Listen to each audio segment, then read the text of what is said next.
हाँ जी। आज अपन एक सब्जेक्ट स्टार्ट करने जा रहे हैं, that is operation management and strategic management. Paper number 9 जो है वो हमारा होने वाला है ग्रुप 2 के अंदर। तो क्या सब्जेक्ट है, क्या चीज़ है इसके अंदर, आइए वो सारी चीज़ें देखते हैं और इसका थोड़ा सा इंट्रोडक्शन आप अपन देखने वाले हैं। तो ये चाहे 2016 सिलेबस हो या 2022 सिलेबस हो, दोनों के अंदर पेपर नंबर 9 ही रहा है इसका। चाहे अपना पेपर नंबर 7 की बात करें, वो भी पहले 7 था, ये भी पहले 9 है, दोनों का नंबर चेंज नहीं हुआ है। पेपर नंबर 9 जो है, जैसे हर पेपर है उसकी तरह ऑब्वियसली 100 मार्क्स का एक पेपर है। अगर अपन बाइफरकेशन की बात करें तो पहले जैसे डायरेक्ट टैक्स 2 पार्ट में बटा हुआ है, ऐसे एफएम भी आपका कुछ पार्ट्स में बटा हुआ है। तो हर एक सब्जेक्ट पार्ट में बटा हुआ है, उसी तरीके से ये भी पार्ट्स के अंदर बटा हुआ सब्जेक्ट है। जो ये पेपर है, इस पेपर को 2 पार्ट्स के अंदर बांटा गया है। पहला पार्ट जो है इस पेपर का वो है operation management, and second part जो है वो है स्ट्रेटेजिक मैनेजमेंट।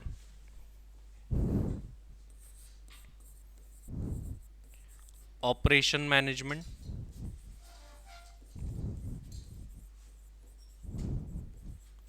और इसके सेकंड पार्ट को जानते हैं हम स्ट्रेटेजिक मैनेजमेंट।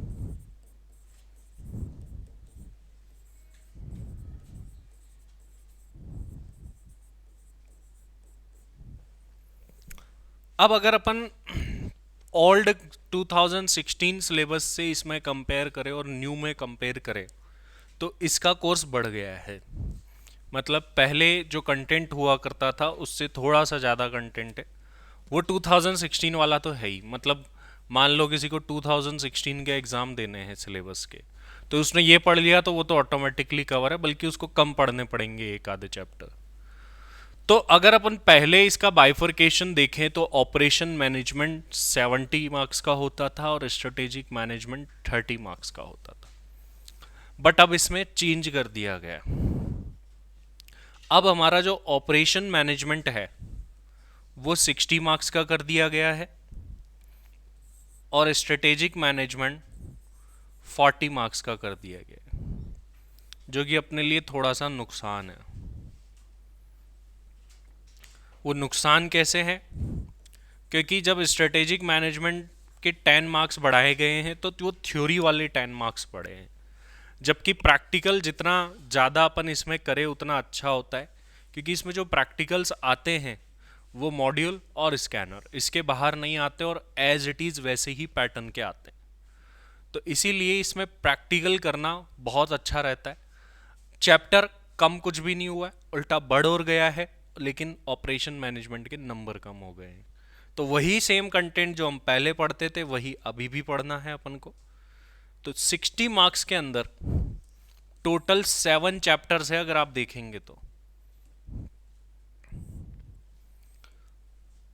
7 चैप्टर हमको इसके अंदर पढ़ने हैं, जिसके अंदर थ्योरी के 2 चैप्टर कोई ज़्यादा काम के नहीं है, मतलब बड़े छोटे छोटे से चैप्टर है, एक दो क्लास के अंदर हो जाते हैं। वहीं दूसरी तरफ अगर अपन देखें तो पहले जहां स्ट्रेटेजिक मैनेजमेंट में 3 चैप्टर्स हुआ करते थे वहां अब 4 चैप्टर्स हो गए हैं। तो इसके अंदर हमको टोटल 4 चैप्टर्स को पढ़ना है।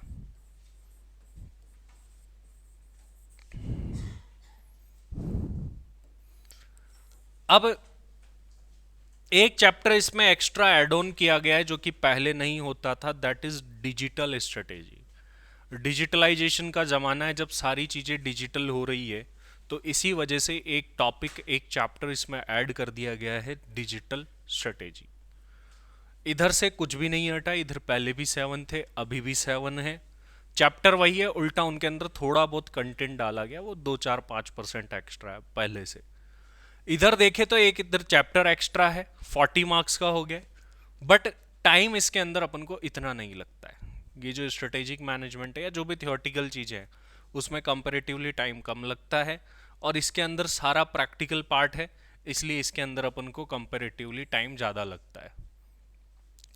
अब इसके अंदर के अगर कंटेंट को देखोगे तो हमको दिखेगा कि सर हमको टोटल कितने चैप्टर पढ़ने हैं, 7 चैप्टर्स पढ़ने हैं, बट एक्चुअल में ये 7 से ज़्यादा है। मतलब अपन को बहुत सारे चैप्टर पढ़ने हैं, 7 नहीं पढ़ने। 14 चैप्टर्स अपन को यहाँ पर पढ़ने हैं ऑपरेशन मैनेजमेंट में प्रैक्टिकल के। बाकी थ्योरी के हर चैप्टर में थ्योरी हो रहा है, 6 चैप्टर थ्योरी के मिलाओगे तो 20 चैप्टर।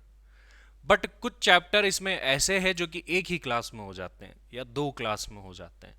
तो चैप्टर्स कंपेरेटिवली अगर मैं बात करूँ तो छोटे छोटे हैं। जैसे मान लो डायरेक्ट टैक्स में अपन ने सैलरी पढ़ा तो 30 से 35 क्लास उसके अंदर लगती है, ठीक है। उसके आधे टाइम में तो एसएम हो जाती है, मतलब 15 क्लास में। तो इतना टाइमिंग नहीं है इसका। इस पूरी ऑपरेशन मैनेजमेंट को अप्रॉक्सीमेटली अपन 60 टू 80 आवर्स के बीच में कंप्लीट करेंगे। अब वो आपके ऊपर है कि आपको जो दिया जाता है वो आप कितना करके लाते हैं। बट एक इसमें खुशखबरी और है कि आपको कुछ दिया ही नहीं जाएगा, सब क्लास में ही करना है। इसमें होमवर्क आपको जनरली मिलेगा ही नहीं। दूसरा, अगर आप जो क्लास में कराए गए उन सबको कर लेते हैं और जो मैं बता रहा हूँ वो कर लेते हैं, तो 60 मार्क्स की तो एटलीस्ट गारंटी है इस सब्जेक्ट में, जो कि बाकी में बड़ी मुश्किल से आते हैं। डायरेक्ट टैक्स में तो बहुत मुश्किल से 60 आएंगे, यहाँ आसानी से आ सकते हैं। अभी तक का मैं ट्रैक रिकॉर्ड देखूं जितने भी सालों में, लगभग 9-10 साल के अंदर, तो जब भी इस सब्जेक्ट को मैंने पढ़ाया है, मतलब 9-10 साल हो गए, तो 10 में से 7 स्टूडेंट के 60 अबव आते हैं या 8 के भी आते हैं कभी। कई बार हमने इसमें all Rajasthan, all India top किया है। तो इस सब्जेक्ट में अपन फिर से कर सकते हैं क्योंकि इसमें पॉसिबिलिटीज़ है। डायरेक्ट टैक्स में वो बोलूँगा नहीं, क्योंकि डायरेक्ट टैक्स के अंदर आपको बहुत मेहनत करनी पड़ेगी। अब इनडायरेक्ट भी उसमें इंक्लूड हो गया, पहले तो डायरेक्ट ही भारी था, कोर्स बिल्कुल ही कम नहीं करा। और वही का वही सेम कोर्स है जो पहले पेपर 7 और 11 होता था उनको मर्ज करके एक कर दिया गया है, तो वो तो बहुत भारी काम हो गया है। और चैप्टर भी रिमूव नहीं करे, बट आने वाले 1-2 अटेम्प्ट में हो सकता है उसका सिलेबस कम होगा, बट अभी तो जो है वही पढ़ना है। तो इसके अंदर अपन को ज़्यादा टाइम नहीं लगाना पड़ेगा, आसानी से हो जाएगा, ड्यूरिंग द क्लास हो जाएगा। हम इसको पढ़ने कैसे वाले हैं? पहले अपन सारे प्रैक्टिकल टॉपिक्स को कवर करेंगे, जितने भी प्रैक्टिकल चैप्टर्स इसमें हो सकते हैं वो अपन कवर करेंगे। हर चैप्टर छोटा छोटा है, कोई ज़्यादा बड़ा चैप्टर नहीं है। सबसे बड़ा चैप्टर इसमें चैप्टर नंबर 7 है जिसमें 12 क्वेश्चन है, मतलब बाकी सब में इससे भी कम है। कोई चैप्टर में 3 क्वेश्चन है, कोई में 4 क्वेश्चन है, किसी में 5 है। तो मतलब इतने ही क्वेश्चन है, हर एक चैप्टर यहाँ पे छोटे छोटे हैं। मतलब नंबर ऑफ चैप्टर आपको लगा इतने सारे, डीटी में तो 5 में ही क्या हो जाता है, तो यहाँ पर वो चैप्टर नहीं है, ठीक है। तो इतने सारे चैप्टर देखने को है, बट जो कंटेंट है वो बड़ा छोटा छोटा है और आसान भी है कंपेरेटिवली अगर अपन देखें तो। अब इसके अंदर अपन को पढ़ना क्या है? ये जो 7 चैप्टर है ये तो एक तरफ है, अब इसके अंदर प्रैक्टिकल चैप्टर्स अपन देखेंगे कि अपन को क्या क्या पढ़ना है। इसके अंदर टोटल 4 चैप्टर पढ़ने हैं। देखो अब ये सब्जेक्ट को कैसे बनाया गया है इसके बारे में बात करते हैं, फिर आगे अपन लिखेंगे चैप्टर्स और कौन कौन से। ये सब्जेक्ट क्या काम आएगा, पहली बात तो ये, पहला तो कोर्स से रिलेट करते हैं। कोर्स है अपना CMA, cost and management accountant. CMA के 3 लेवल है अपने। कॉस्ट एक तरीके से एबीएसटी का पार्ट होता है, एबीएसटी मतलब अकाउंटिंग। एबीएसटी में क्या क्या आ जाते हैं, जैसे ये अकाउंट्स पढ़ते हैं वो भी एबीएसटी है, कॉस्टिंग पढ़ते हो वो भी एबीएसटी है, ठीक है। फिर एक लॉ का पार्ट आता है जिसमें डायरेक्ट टैक्स भी अपने आप में लॉ है, इनडायरेक्ट टैक्स भी लॉ है, एक बिल्कुल ही लॉ है आपके कंपनी लॉ, वो भी ये लॉज है जो पढ़ते हैं। एक कोर्स के नाम में मैनेजमेंट वर्ड है, तो इसीलिए हर एक लेवल पर मैनेजमेंट का सब्जेक्ट जोड़ा हुआ है। फाउंडेशन पर इकोनॉमिक्स एंड मैनेजमेंट, यहाँ पर operation management and strategic management, और फाइनल में स्ट्रेटेजिक परफॉर्मेंस मैनेजमेंट। तो 3 लेवल पर जोड़ा गया है। फाउंडेशन लेवल पर जो आप पढ़ते हैं वो नॉर्मल मैनेजमेंट, जो कि 11th-12th में भी बीएसटी पढ़ते हो वैसी है। यहाँ जो आप पढ़ोगे, यहाँ operation management and strategic management word बोला गया है। ये क्या होता है? देखो 2 वर्ड से मिलकर के ये पूरा सब्जेक्ट बना है। अगर इसके अंदर अपन इन दो वर्ड्स को देखें तो हमको पता चलेगा आखिर ये सब्जेक्ट हम पढ़ने क्यों वाले हैं। एक तो बोला गया है ऑपरेशन मैनेजमेंट, दूसरा बोला गया है स्ट्रेटेजिक मैनेजमेंट। क्या समझ में आता है आपको इनको देख देख करके? बताओ क्या पढ़ना होगा ऐसा।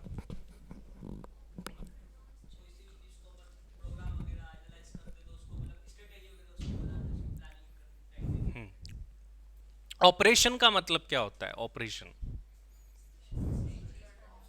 हाँ ऑपरेशन वो मत समझना मेरे भाई कुछ हो गया था सर वो ऑपरेशन हो गया उसका, तो बोले डॉक्टर बन जाएंगे इसको पढ़ के, वो वाला नहीं है ऑपरेशन मैनेजमेंट। ऑपरेशन मतलब क्या? कोई भी प्रोसेस चलती है, कोई भी ऑर्गेनाइजेशन चलता है तो उसमें काफ़ी सारे काम होते हैं। जैसे आपकी क्लासेस चल रही है तो इसमें बहुत सारे सेगमेंट्स है, क्लासेस चलना, ये डिजिटल चीज़ें चलना, फिर उसके बाद में बहुत सारे टेस्ट होना, ये सब क्या, ये ऑपरेशन है। तो इसी तरीके से जब बड़ी बड़ी कंपनीज चलती है तो उनके पास में बहुत सारा स्टाफ होता है। अब स्टाफ है, उसको डे टू डे एक्टिविटीज़ को चलाना है, तो अब कैसे चलाएं? जैसे मान लो आपको काम करवाना है कोई, ठीक है, 10-15 काम है, 20 लोग आपने रख रखे हैं, किस व्यक्ति से कौन सा काम कराऊं ये पता ही नहीं है, तो ये सब्जेक्ट बता देगा किससे कौन सा कराना है। मान लो आपको गोडाउन है आपके 4-5, वहाँ से माल भिजवाना है सेल्स वाले ऑफिस पे, कहाँ से कैसे भिजवाऊँ पता ही नहीं है, ये सब्जेक्ट बता देगा। ऐसे बहुत सारी बिजनेस की प्रॉब्लम्स है जिनका सॉल्यूशन ये प्रैक्टिकल टेक्निक्स के थ्रू देता है। मतलब ये काम हम करेंगे, थियोरेटिकली नहीं है कि ऐसा कर लो वैसा कर लो, यहाँ प्रैक्टिकली बताया जाएगा टेक्निक्स के थ्रू कि आपको क्या करना चाहिए। स्ट्रेटेजिक मैनेजमेंट एक अपर लेवल की प्रोसेस है। स्ट्रेटेजी मतलब क्या है? जैसे मान लो कोई कंपनी है, ये सोच रही है कि यार अपन को क्या नया प्रोडक्ट लॉन्च करना चाहिए, कौन से डिवीजन में जाना चाहिए, ये क्या है, ये स्ट्रेटेजीज है। मतलब हमें एक तो डे टू डे नेचर का जो काम करना है वो कैसे बेटर होगा, ये तो ऑपरेशन मैनेजमेंट बताता है। और आपको क्या करना है, आगे कहाँ डेवलपमेंट करने हैं, ठीक है, क्या सुधार किए जा सकते हैं प्रोसेस में, ये क्या है, स्ट्रेटेजिक मैनेजमेंट। ये टॉप लेवल के लोग करते हैं, ठीक है। हर कोई थोड़ी ना स्ट्रेटेजिक मैनेजमेंट कर सकता है कि कंपनी कहाँ जाएगी क्या करेगी, ये टॉप लेवल के लोग करते हैं। और वहीं ऑपरेशन मैनेजमेंट जो है वो डे टू डे नेचर के एक्टिविटीज़ को सर्विसेज सेक्टर में मेनली ये काम आता है। जैसे एक बैंक है, बैंक को अपने प्रोसेस में कोई सुधार करना है कि बैंक में बहुत ज़्यादा लंबी लाइन लगती है, कि एक एनालिसिस करना है कि कोई कस्टमर आता है तो कितना टाइम लगता है, पैसे जमा कराने में कितना लगता है, ये सारे काम का एनालिसिस अपन इससे कर सकते हैं। तो बहुत सारे ऐसे चैप्टर बने हुए हैं। जैसे मान लो अपनी ये क्लासेस है, ठीक है, 8 रूम है, 8 रूम को किस रूम के पास में रखना है, ठीक है, कौन सा क्लासरूम कहाँ होना चाहिए कहाँ नहीं होना चाहिए, ये भी ये बता देगा subject strategic manage operation management के अंदर। तो बहुत सारी चीज़ें हैं जो कि हमारे यहाँ पर काम आती है, उसके अकॉर्डिंग ये सारे सॉल्यूशन दे देता है प्रैक्टिकल ऑपरेशन मैनेजमेंट। और स्ट्रेटेजिक मैनेजमेंट जो सब्जेक्ट अपन पढ़ेंगे ये अपर लेवल के काम का है। जब आप धीरे धीरे ऑर्गेनाइजेशन में ऊपर के लेवल पर जाएंगे तब जाकर के आप इसका यूज़ ले पाएंगे। कुछ चीज़ें लर्निंग ऐसी भी मिलेगी आपको जो आप अपनी प्रैक्टिकल लाइफ में खुद पर भी अप्लाई कर सकते हो, वो जब सब्जेक्ट पढ़ोगे तब पता चलेगा आपको। अभी इतना सा तो नोट करो, फिर अपन इसके चैप्टर्स देखते हैं कि क्या क्या नोट करना है।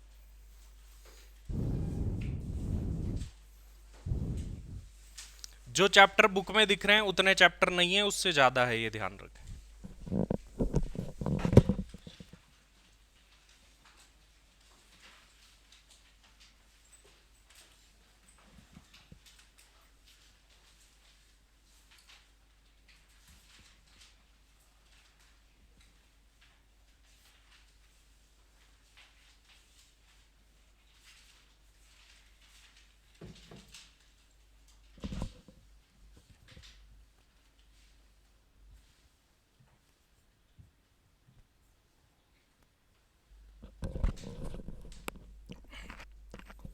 क्या सर ये थ्योरी सब्जेक्ट है क्या? ये दोनों का मिक्सचर है, प्रैक्टिकल एंड थ्योरी।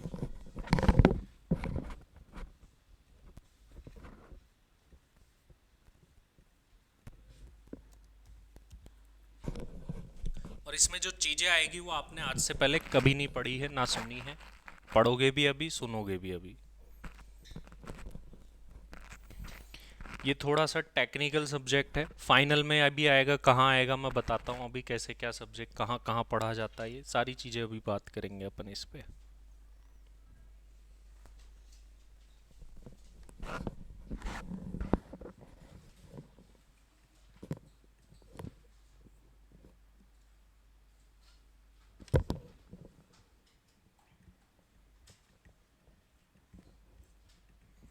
कल दिलीप सर ने शेड्यूल कैसे डाला है?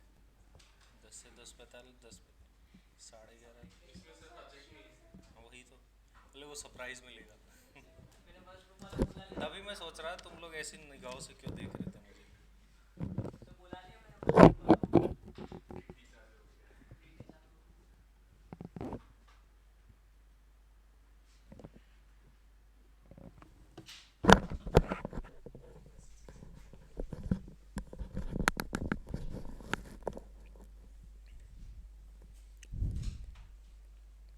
चले, चलिए अब अपन ओनली बात करेंगे अभी ऑपरेशन मैनेजमेंट की। स्ट्रेटेजिक मैनेजमेंट आगे आने वाले कई समय के लिए होल्ड पर है, मतलब ये जब पढ़ेंगे तो ये एक अलग सब्जेक्ट भी मान सकते हो तुम इसको, कि ये अलग सब्जेक्ट है, अलग सब्जेक्ट, दोनों का आपस में कोई लेना देना नहीं है।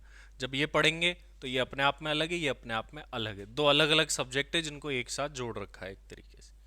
चलिए अब अपन देखते हैं कि अपन को ये सब्जेक्ट कहाँ कहाँ काम आता है, या अगर अपन पढ़े तो कहाँ कहाँ मिलता है। अगर अपन इस सब्जेक्ट के कोर्सेज वाइज देखें तो ये सब्जेक्ट सबसे ज़्यादा जो हमको मिलता है वो मिलता है एमबीए के अंदर। तो अगर आप एमबीए करते हैं तो वहाँ पर ये सब्जेक्ट आपको मिलेगा, अगर आप बीबीए करते हैं तो वहाँ पर ये सब्जेक्ट आपको मिलेगा, अगर आप सीए फाइनल में हैं कोई भी, ठीक है, तो वहाँ पर ये सब्जेक्ट मिलता है कॉस्टिंग के अंदर।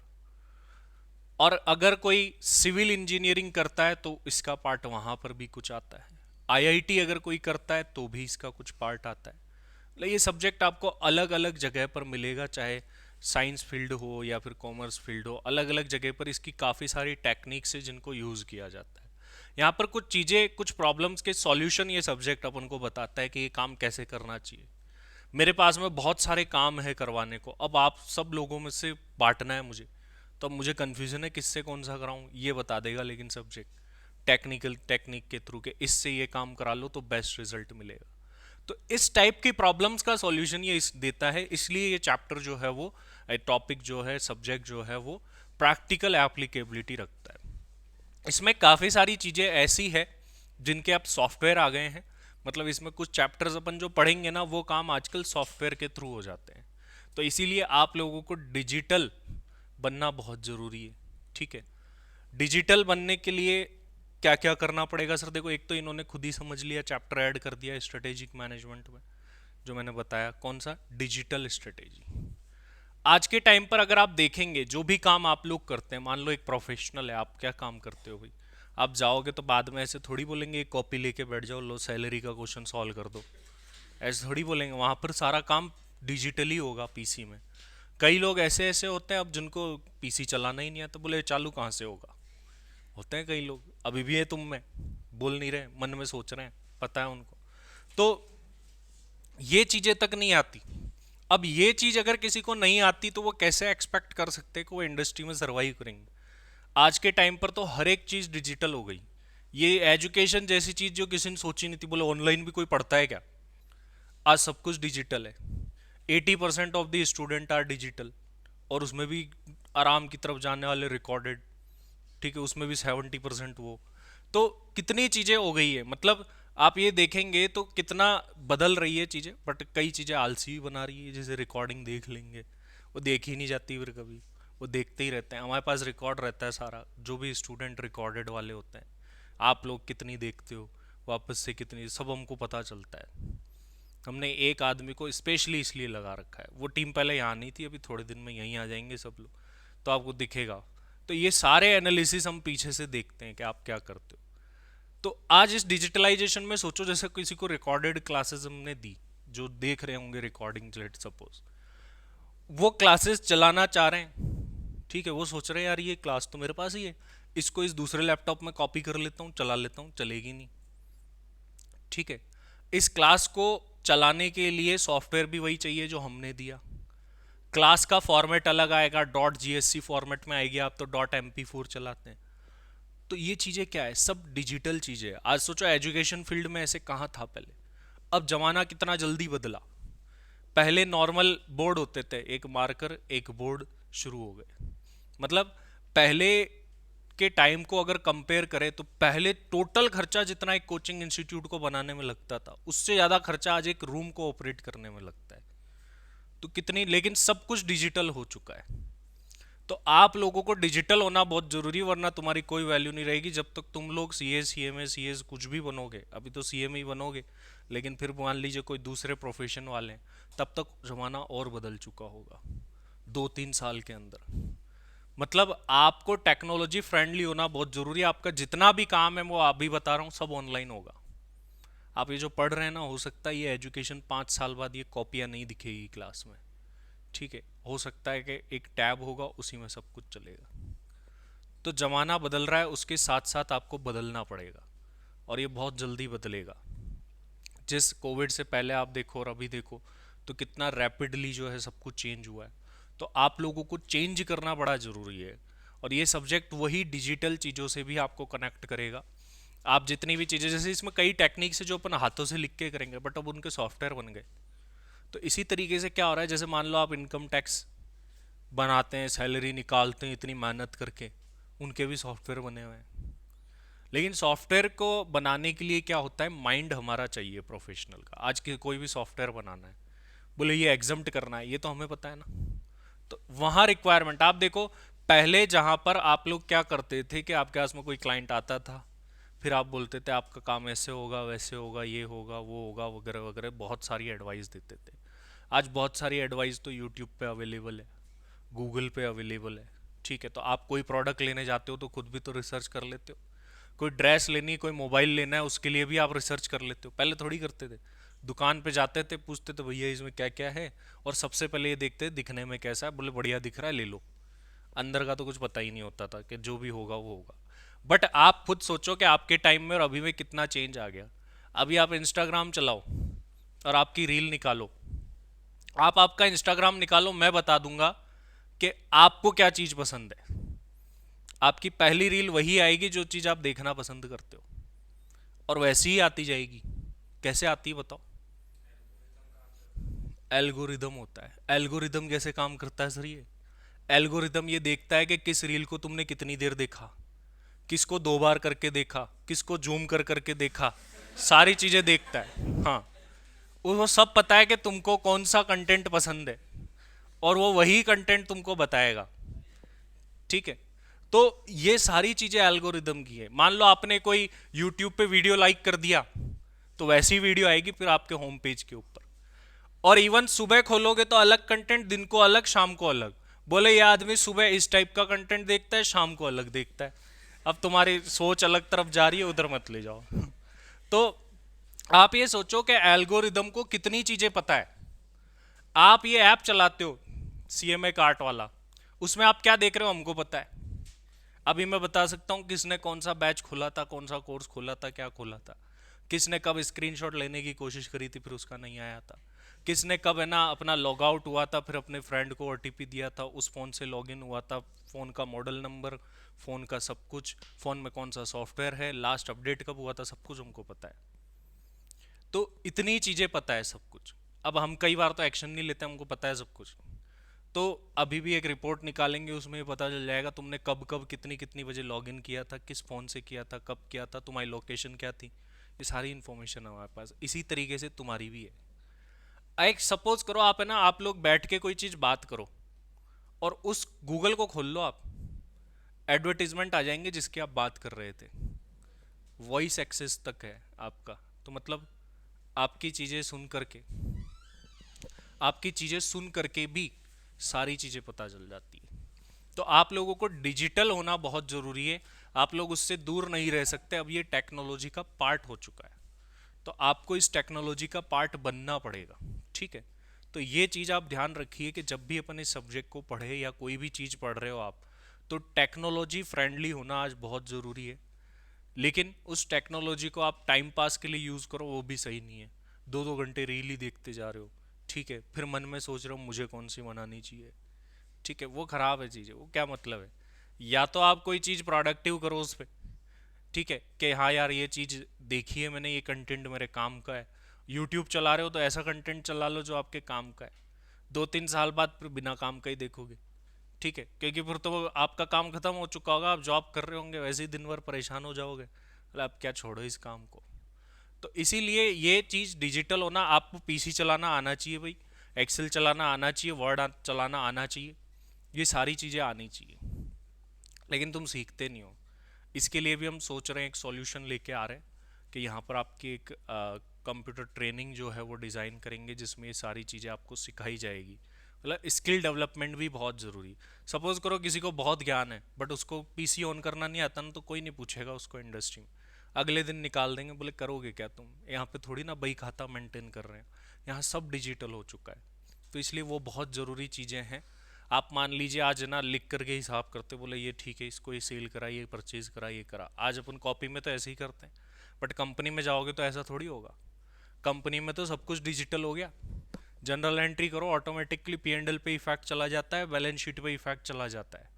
जैसे डाल के थोड़ी आना पड़ता है, मेरे को याद रखना है, फिर वहाँ भी जाना है, फिर वहाँ भी जाना है। कुछ कोड्स होते हैं वो रन करने हैं, एसएपी है उसमें टी कोड रन करने हैं, ऑटोमेटिक काम हो जाते हैं। मतलब बैक कैलकुलेशन इतनी फास्ट हो गई। तो आप लोगों की फ्यूचर में डिमांड तभी होने वाली है जब आप टेक्नोलॉजी फ्रेंडली है, पहले से ध्यान रखना। अगर कोई सोचता है, बोले ये, जैसे कई लोग होते हैं जिनके साथ बैठते हैं हम या आप लोग बैठते, बोले ये मेरे तो नहीं जाता समझ में। ऐसे कई लोग बोलते, बोले ये क्या है टेक्नोलॉजी, ये मेरे को नहीं आते। तो वो 2 साल 1 साल में बिल्कुल ख़त्म होने वाले, आउटडेटेड हो जाएगा सब कुछ। आज आप सोच के देखो कि हम मोबाइल फ़ोन लेने जाते थे कुछ सालों पहले, बोले कैमरे वाला फ़ोन लेके आए, ऐसे बोलते थे, बोले कैमरा है, अच्छा बुरा तो पता ही नहीं। उसके बाद में धीरे धीरे चेंज हुआ, बोले इसमें व्हाट्सएप तो चलता है ना, फिर फ़ोन लेते थे व्हाट्सएप चलता है कि नहीं। उसके बाद अब धीरे धीरे और डेवलपमेंट हुए, उसमें बहुत सारे सॉफ्टवेयर्स आ गए, सब चलने लगे। फिर कोविड आ गया, ऑनलाइन भी पढ़ने लगे। तो सोचा ही नहीं था, बोले ऑनलाइन क्या पढ़ते हैं। सोचते ही जब आया था तब हम भी सोचते थे बहुत पहले, मतलब हम कोविड से तो 2-3 साल पहले हम ये सोचते थे कि ऑनलाइन कैसे पढ़ेंगे यार। फिर आप जब हमारी पुरानी क्लासेस देखोगे तो उसमें कई सारी चीज़ें थी जो कि आज चेंज होते होते होते होते यहाँ तक आ गई है। तो ये सारा रिवॉल्यूशन रिवॉल्यूशन इतनी जल्दी आ रहा है। तो आप ध्यान रखें कि आपको टेक्नोलॉजी में परफेक्ट होना है। ये बहाना नहीं बनाना कि मुझे ये टेक्नोलॉजी नहीं पता। आप में से 99% लोगों को ब्लॉकचेन टेक्नोलॉजी नहीं पता है, किसी को पता नहीं है? बताओ। तो आप कितने अपडेटेड हो आप सोचो।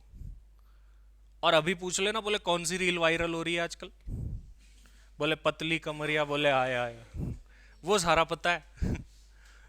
तो सारी चीजें पता होनी चाहिए। चलो वो चीज तुमको पता है ठीक है, लेकिन ये चीज तो पता करो।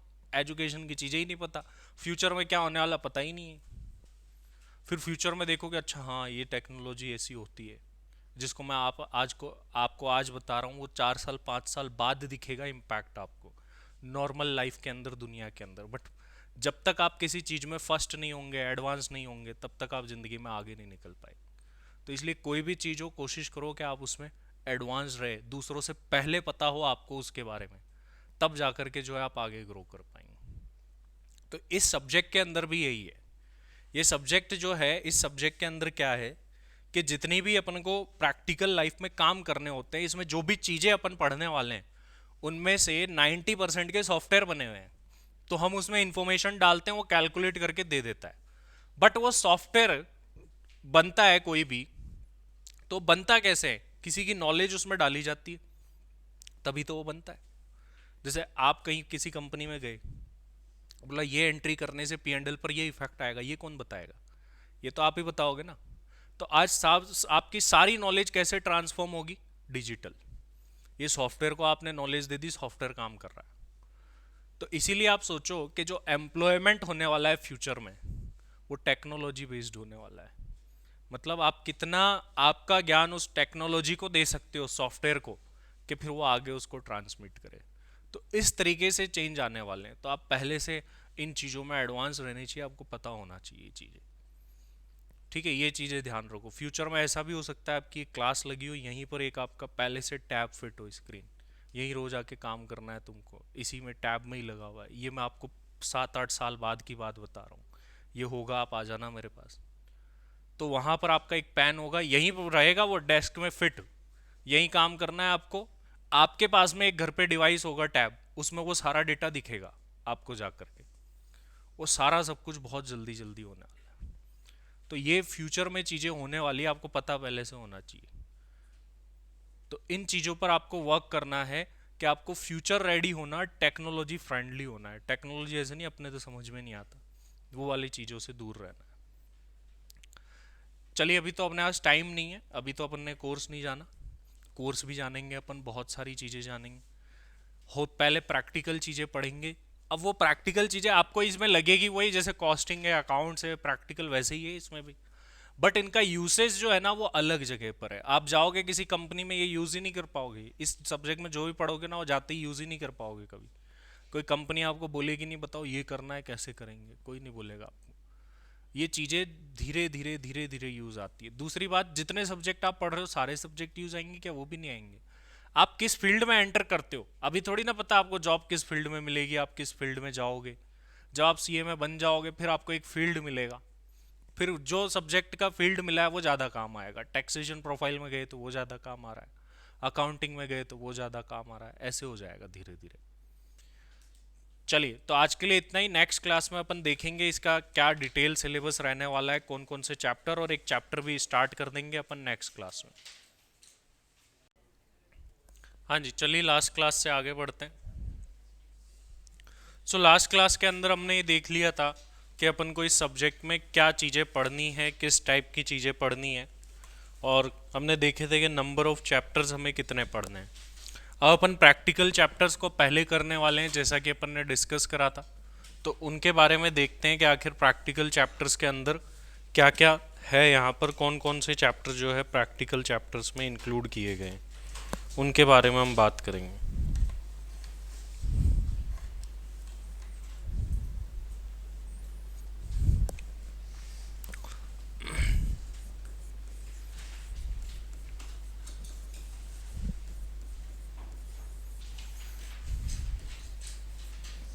तो हम देखने वाले हैं कि कौन से चैप्टर पढ़ेंगे, किस टाइप की नॉलेज उनसे मिलेगी, और क्या वेटेज उनका रहेगा। स्टार्टिंग से अगर स्टार्ट करें,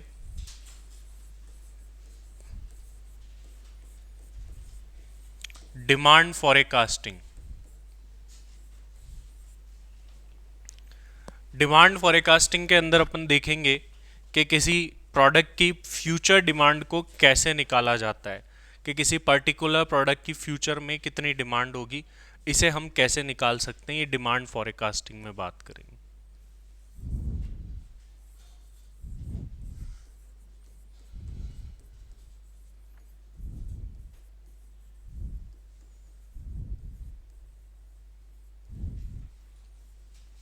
सेकंड, कैपेसिटी रिक्वायरमेंट। एक पर्टिकुलर लेवल के वर्क को करने के लिए कितनी कैपेसिटी की जरूरत पड़ेगी, कि आपको 10,000 यूनिट का प्रोडक्शन करना है तो कितनी यूनिट, कितनी मशीन चाहिए होगी, कितनी कैपेसिटी चाहिए होगी, वो यहां पर देखेंगे। Third one, facility layout.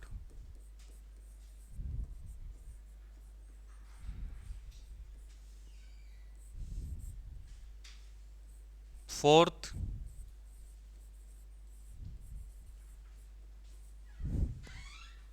Economic order quantity.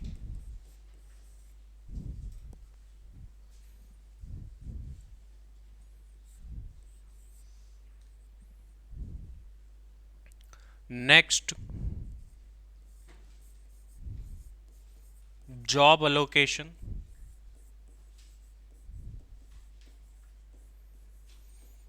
जिसे हम असाइनमेंट भी बोलते हैं। किस व्यक्ति से कौन सा काम करवाना चाहिए ताकि हमें बेस्ट पॉसिबल रिजल्ट्स मिले, वो अपन इस चैप्टर में पढ़ेंगे। इकोनॉमिक ऑर्डर क्वांटिटी या बैच क्वांटिटी आपके कॉस्टिंग में भी आता है, तो वहीं पर आप इसे पढ़ लेंगे, और सेम टू सेम क्वेश्चन भी वही के वही है, सेम यहाँ पर। Next, time study.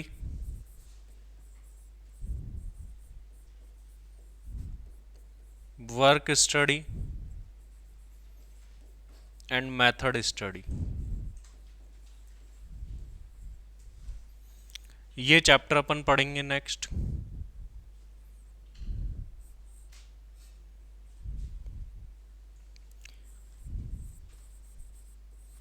सीक्वेंसिंग और शेड्यूलिंग।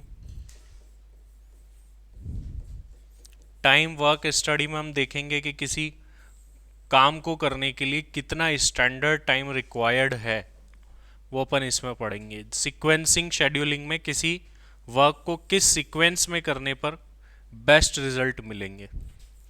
इसी से मिलता जुलता चैप्टर लाइन बैलेंसिंग भी होगा।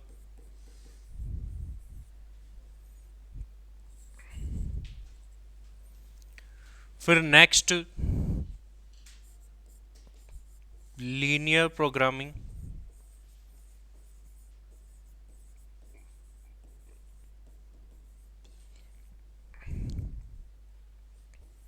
प्रॉब्लम।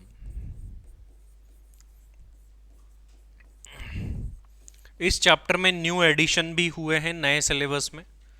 ओल्ड सिलेबस में ये कम था, इसमें एक सिंप्लेक्स मेथड भी ऐड हो गया है, जो कि नाम में तो सिंपल है वरना सबसे टिपिकल है।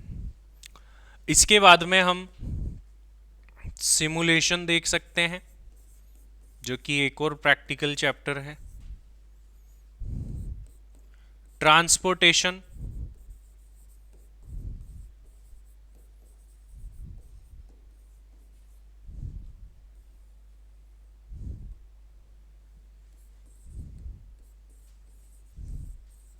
Productivity management,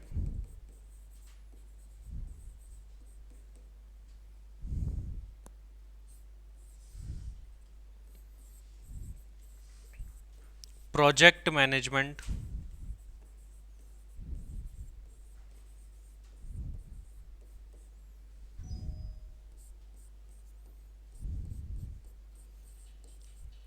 economics of maintenance and spare parts management.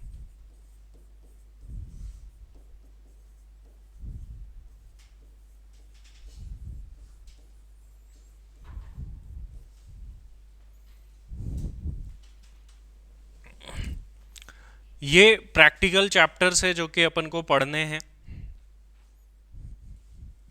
इसमें से कुछ चैप्टर छोटे हैं, कुछ बड़े हैं, देखते हैं किसकी कितनी इंपॉर्टेंस है। इंपॉर्टेंस के लिए हम अपन इनको स्टार दे देंगे।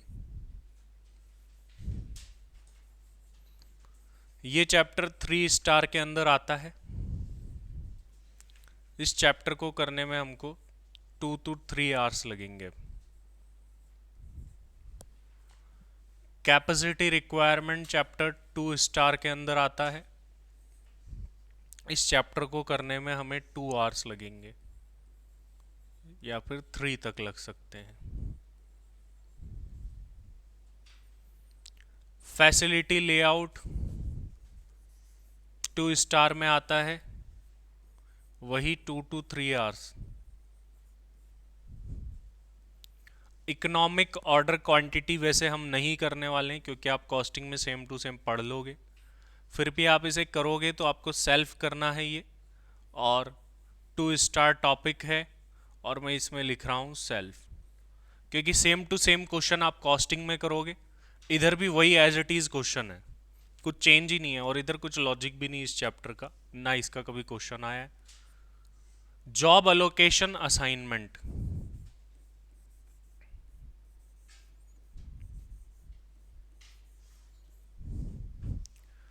ये 5 स्टार अपना टॉपिक है। 5 to 7 आवर्स अपन को इस चैप्टर में लगने वाले। Time study and work study 2 star का टॉपिक है। ओनली इसमें तो 1 to 2 आवर्स ही लगते हैं, बट इसके साथ में एक चैप्टर और मर्ज हो जाता है, दैट इज प्रोडक्टिविटी मैनेजमेंट। ये 6 and 12 एक तरीके से लिंक्ड चैप्टर है, तो दोनों को एक साथ ही पढ़ेंगे अपन। सीक्वेंसिंग और शेड्यूलिंग,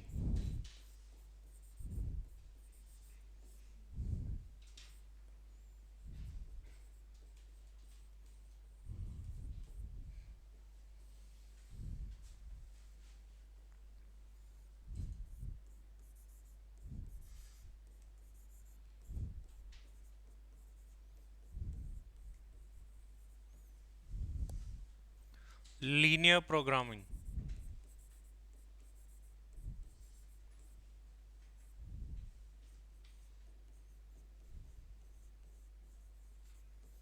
इसका और बढ़ा दो।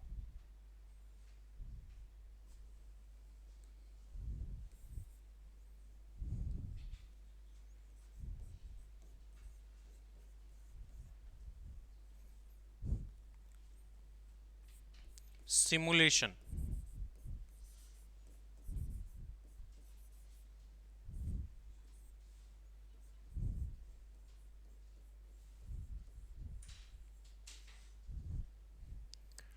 ट्रांसपोर्टेशन।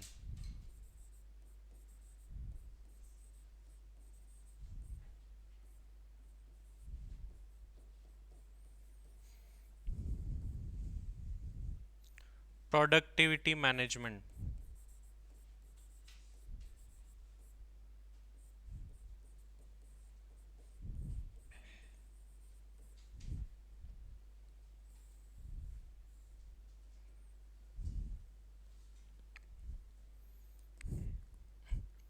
Project management.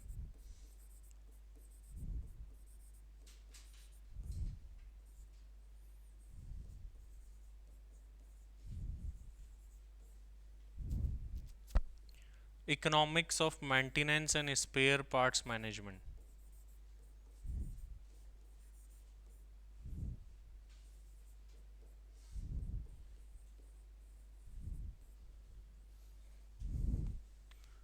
ये अपनी चैप्टर्स की इम्पोर्टेंस है और अप्रॉक्स टाइमिंग है जो अपन को इनके अंदर लगती है।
चलिए, तो ये अपनी हो गई कि अपन को चैप्टर्स कौन कौन से पढ़ने हैं। अब अपन इन्हीं में से एक चैप्टर स्टार्ट करेंगे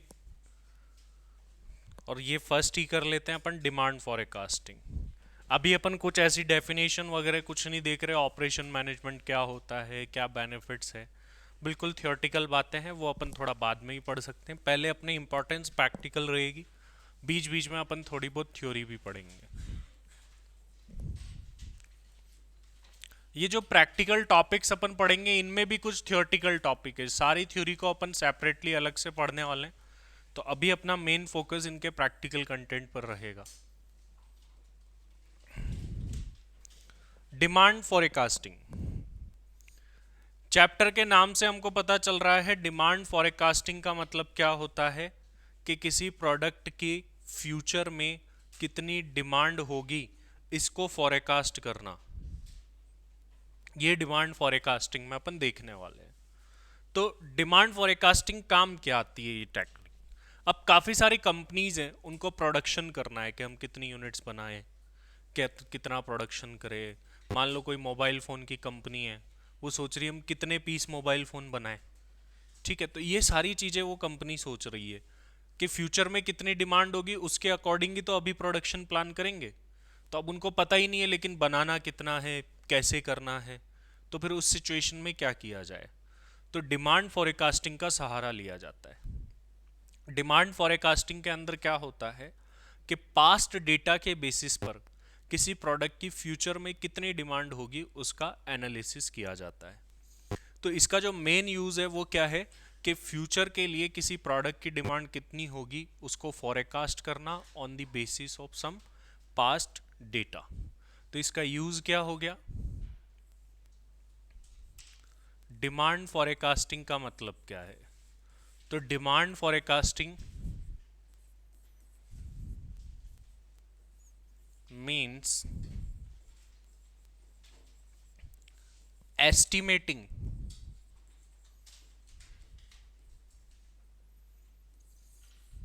future demand of a product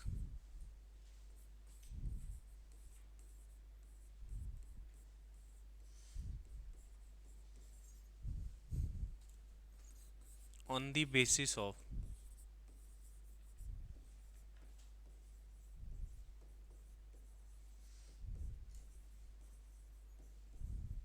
some past data।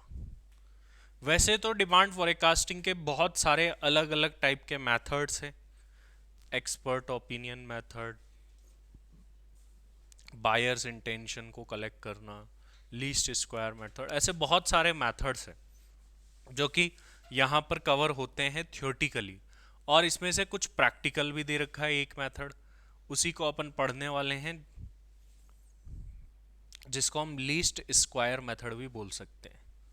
अब डिमांड फॉरकास्टिंग अगर हमको करनी है तो हमें पहली चीज क्या चाहिए, पास डेटा चाहिए। अगर पास डेटा नहीं होगा तो अपन इस प्रैक्टिकल मेथड के थ्रू डिमांड फॉरकास्टिंग नहीं कर पाएंगे। तो जो क्वेश्चन आएगा उसमें क्या होगा कि कुछ पास डेटा दिए हुए होंगे, बोलेंगे अगले 2 साल की डिमांड बताओ, 5 साल की डिमांड बताओ। इस तरीके से पूछा जाएगा क्वेश्चन के अंदर। तो अब ये फॉरकास्टिंग करने के लिए हम क्या करते हैं कि इक्वेशन का यूज करते हैं। वो इक्वेशन का यूज करके ही हम फॉरकास्टिंग कर सकते हैं। बड़ी सिंपल सी इक्वेशन है,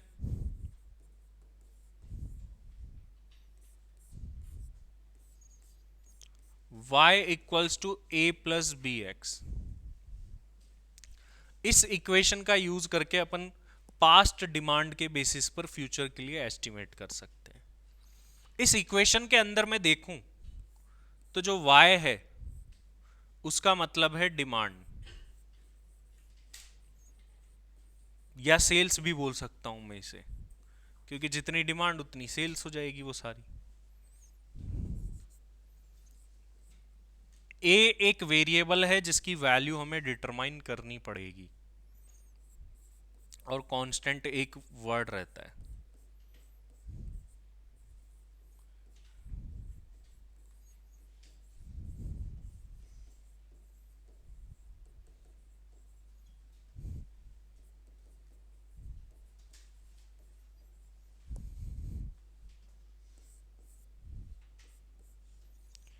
बी के लिए भी सेम बात है, बी भी एक कांस्टेंट है जिसकी वैल्यू हमको निकालनी पड़ती है।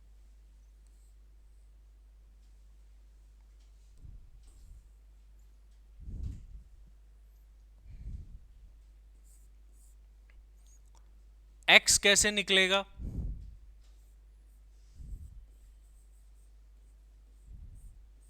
ये जब अपन प्रैक्टिकल करेंगे तब मैं इसको बताऊंगा कि कैसे निकलेगा। अभी तो अपन लिख रहे हैं सिर्फ। अब इस इक्वेशन में अगर अपन देखें तो एक्स कैसे निकलेगा, ईच ईयर अपन को पास्ट ईयर दिए हुए होंगे, मान लो 2015, 16, 17, 18 जो भी दिए हुए हो, माइनस उन ईयर्स का एक्स बार। तो each year minus x bar of that data that years, जो कि अपन को क्वेश्चन में गिवन है। बहुत ही आसान सा क्वेश्चन होता है इसका। तो ये इक्वेशन अल्टीमेटली हमको सीखनी है कि इस इक्वेशन का डेटा हमको फिल करना आ जाए। तो इसमें ए कहाँ से आएगा, बी कहाँ से आएगा, एक्स कहाँ से आएगा, ये सब अपन को पढ़ना है और सीखना है। तो अब अपने मन में सवाल आता है कि सर ये ए बी एक्स ये कैसे निकलेंगे, सवाल तो ये भी है। तो ये देखते हैं कि ये कैसे निकाले जाएंगे। तो अब अपन को जानना है कि ए एंड बी की वैल्यू कैसे निकाली जाती है।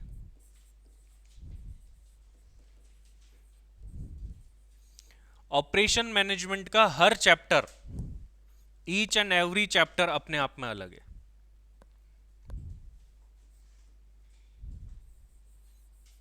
मतलब एक का दूसरे से कहीं कोई लेना देना नहीं आएगा। हर एक चैप्टर एक नई कहानी है। जैसे टेक्स्ट में क्या होता है कि आपने 2 क्लास नहीं पढ़ी तो आगे से नहीं आएगा।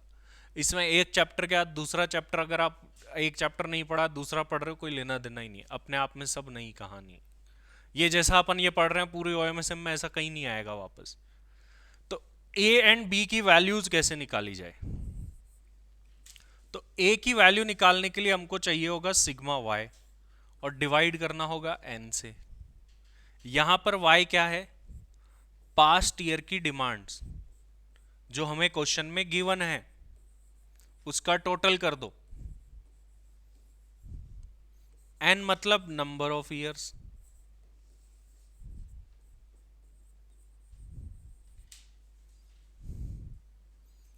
अब बी की वैल्यू कैसे निकलेगी,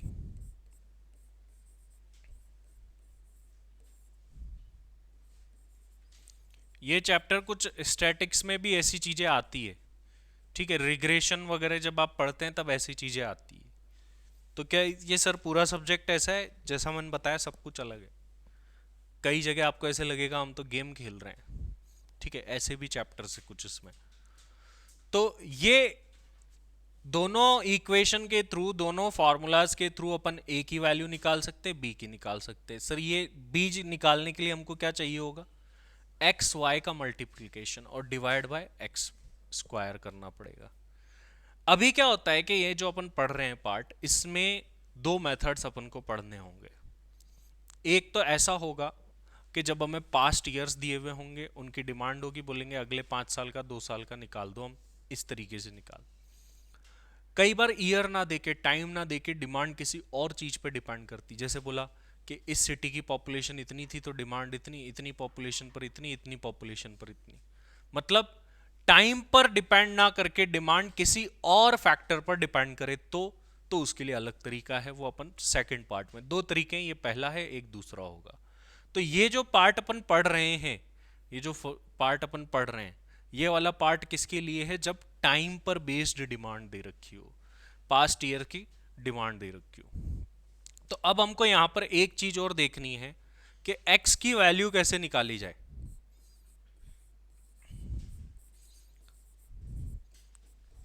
फिर अपन एक एग्जाम्पल के थ्रू समझेंगे इन सारे कंसेप्ट को, प्रैक्टिकल को।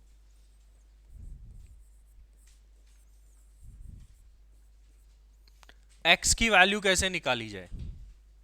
तो एक्स निकालने के लिए आपको हर एक साल में से जो दे रखे हैं पास्ट ईयर, उसमें से उनका एक्स बार माइनस करना पड़ेगा।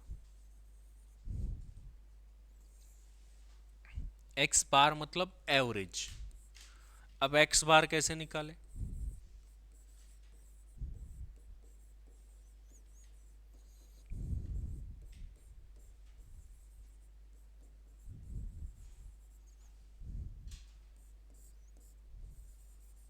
देखो वैसे तो ये बड़ी बेसिक सी थिंग है, ये आपको आती होगी पहले से ही। एक्स बार जैसे मान लो जो भी ईयर दे रखा होगा, ईयर 1, ईयर 2, ईयर 3, जो भी क्वेश्चन में जितने भी साल दे रखे हैं,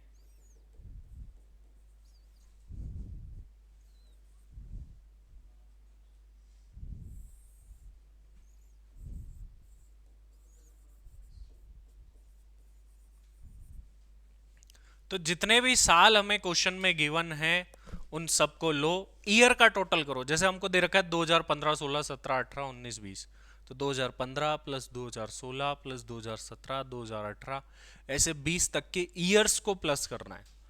ईयर्स को प्लस करके नंबर ऑफ ईयर से डिवाइड करना है, तो एक एवरेज ईयर आ जाएगा हमारे पास। फिर हर एक साल में से उनका एवरेज लेस करना है। कैसे करना है प्रैक्टिकली समझते हैं अभी इस बात को।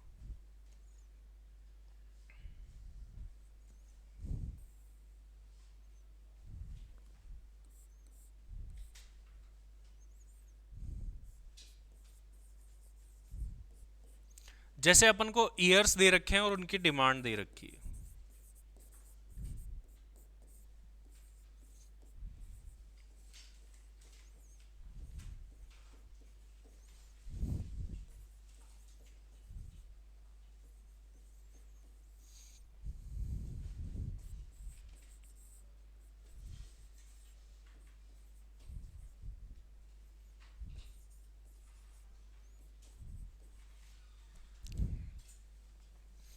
ये कुछ ईयर्स है और उनके प्रोडक्ट की डिमांड है।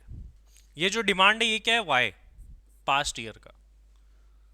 अब इसको सॉल्व कैसे करें, जैसे सपोज करो यही एग्जाम्पल को ही अप्लाई कर लेते हैं इसी क्वेश्चन पर। इसको अपन एग्जाम्पल ही बना देते हैं, ऐसा करते हैं। ये एग्जाम्पल है अपना ऊपर के टॉपिक को समझने के। ये क्या है, ईयर्स, और ये उनकी डिमांड। अब हमसे पूछ लिया गया डिटरमाइन करो डिमांड फॉर अपकमिंग 3 ईयर्स। पिछले आगे आने वाले 3 सालों की डिमांड निकालो पिछले सालों के इस डेटा के बेस पे। तो हम कैसे निकाले सर? देखो अपन को क्या करना होगा, एक फॉर्मेट बनाना होगा।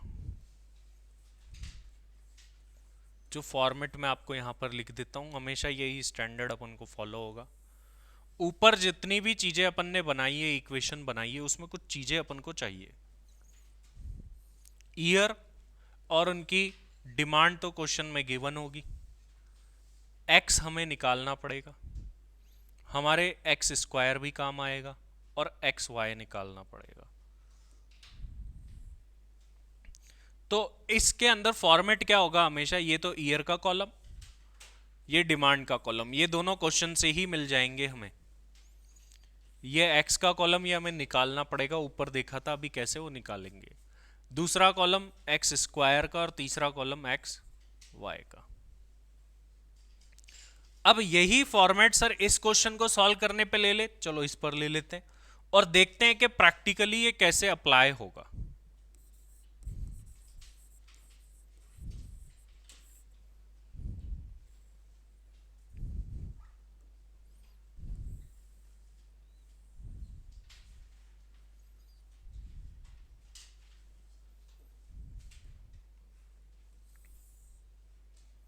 यहां पर ईयर लेंगे, यहां पर उनकी डिमांड y, यहां पर x निकलेगा, यहां एक्स स्क्वायर और एक्स वाई।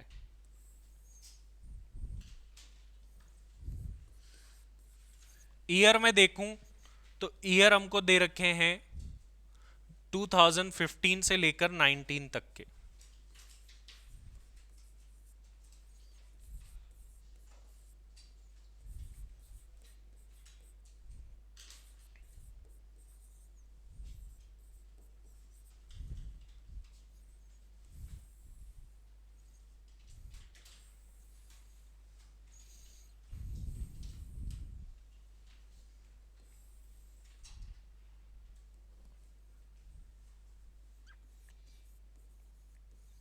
डिमांड y जो है हमें दे रखा है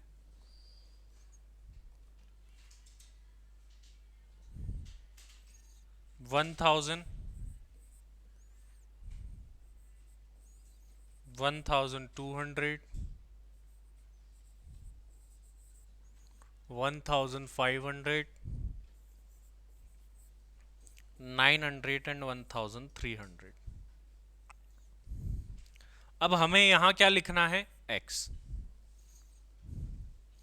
x निकालना पड़ेगा,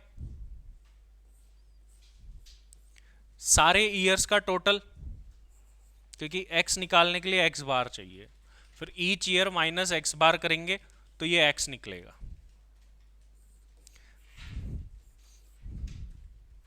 जब भी ओड नंबर आएंगे तो मिड वाला ईयर ही वैसे एवरेज में आएगा।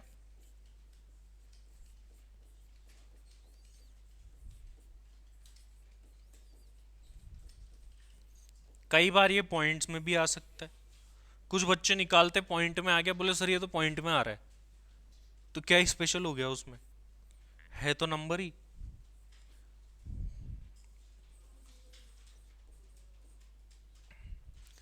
तो जो मिड वाला ईयर होता है वो आ जाता है कब, जब ओड नंबर हो, 5 हो, जैसे ये 6 होते तो नहीं आता, फिर पॉइंट्स में ही आता। तो अब अपन ये 2017 अपना क्या आ गया, एक्स बार। हर एक ईयर में से क्या लेस करेंगे, एक्स बार, तो एक्स निकलेगा। तो ईयर माइनस एक्स बार करना है। तो 2015 माइनस 2017 माइनस का 2, 2016 माइनस 17 माइनस का 1, 17 माइनस 17 कितना 0, 18 माइनस 17 प्लस का 1, 19 माइनस 17 प्लस का 2। ये क्या निकल गया अपना, x निकल गया भाई। एक्स स्क्वायर निकालो।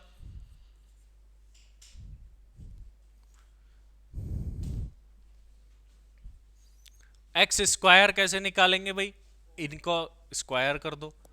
-2 का स्क्वायर 4 हो जाएगा, ठीक है, माइनस माइनस प्लस हो जाते हैं। 4 1 0 1 4, ये निकल गए एक्स स्क्वायर। अब एक्स वाई निकालना है भाई। ये एक्स निकाला अपन ने और ये रहा वाई। 1000 इंटू -2, ये माइनस का 2000 आएगा। फिर ये माइनस का 1200 आएगा। 0 से मल्टीप्लाई करोगे 0 आ जाएगा।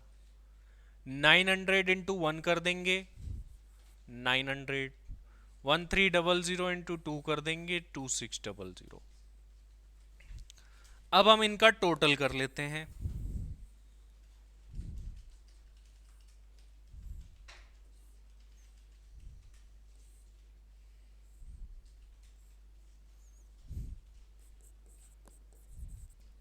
y का टोटल देखो कितना है,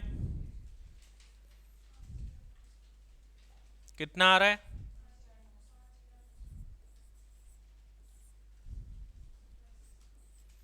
एक्स वाई। भाई टोटल और लेस करना तुमको आना चाहिए भाई, कई लोगों को नहीं आता ये। ये माइनस का प्लस कैसे हो गया, प्लस का माइनस कैसे हो गया, ये भी नहीं पता कई लोगों को।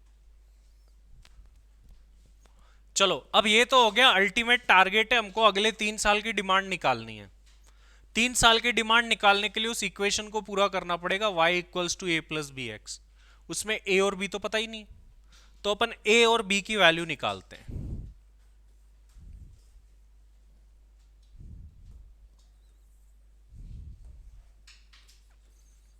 वैल्यू ऑफ a, a की वैल्यू कैसे निकालेंगे भाई, सिग्मा y अपॉन n करके। y का टोटल देखो कितना है 5900, n मतलब नंबर ऑफ ईयर जितने का डेटा है, तो कितना ईयर्स का डेटा है 5, तो 1180 a की वैल्यू आ गई। b की वैल्यू आएगी sigma X Y divide by sigma X square.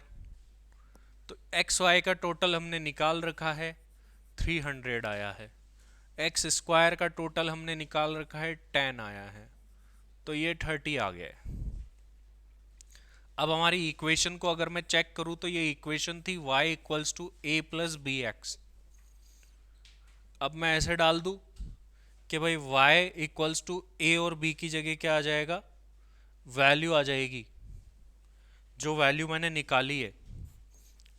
y a की जगह मैं लिख रहा हूं 1180 और b की जगह लिख रहा हूं 30x।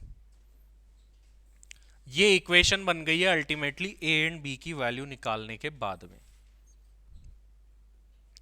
अब हमसे अगले आने वाले 3 सालों की डिमांड पूछी गई है, इसको ध्यान से समझिए। मतलब हमें y पूछा गया है 2020 का, 19 तक का तो डेटा दे रखा है, तो हमें y 2020 निकालना है। कैसे निकालना है ध्यान से समझिएगा। a की जगह मैंने 1180 रख दिया, b की जगह 30 रख दिया। सर x की जगह क्या रखूं? तो x निकालने के लिए आपको क्या करना होगा, इस ईयर का डेविएशन x बार वाले के साथ निकालना। मतलब जो अपन ने ईयर माइनस x बार किया था ना, तो इसके साथ भी ईयर माइनस x बार। लेकिन सब जब 20 को भी ले लेंगे तो x बार चेंज हो जाएगा ना, नहीं वो वाला दिमाग नहीं लगाना, ये जो पुराना निकाला था उसके साथ। तो 20 में से मैं 17 लेस करता हूं यदि, तो कितना आता, 3 आता, तो मैं यहाँ 3 लिख दूंगा। तो ये कैसे आया, 2020 माइनस 2017। इसी तरीके से अगर मैं y निकालूंगा 2021 का, तो 1180 प्लस 30 इंटू, अब 2021 माइनस 17 करूंगा तो कितना आएगा, 4। और इसी तरीके से मैं y निकालूंगा 2022 का, तो 1180 प्लस 30 इंटू, अब यहां निकालूंगा तो 5 आ जाएगा। सॉल्व करो, फर्स्ट वाले का क्या आया, 1 2। अब कई लोग ऐसे होते हैं सर पहले 1180 प्लस 30 कर लेंगे फिर मल्टीप्लाई 3। इतना कमजोर दिमाग तो नहीं है ना इस क्लास में, तो उसको एक ही ग्रुप देना है किसी भी हाल में, दूसरे का तो सोचना ही नहीं है। उसके लिए आधा ग्रुप का भी निर्माण किया जाएगा कुछ होगा तो।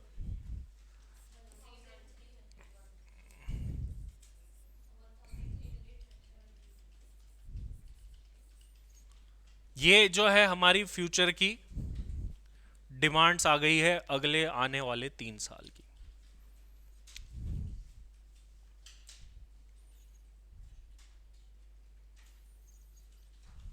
क्लियर है ये बात सभी को? किसी का कोई संदेह हो तो बताओ।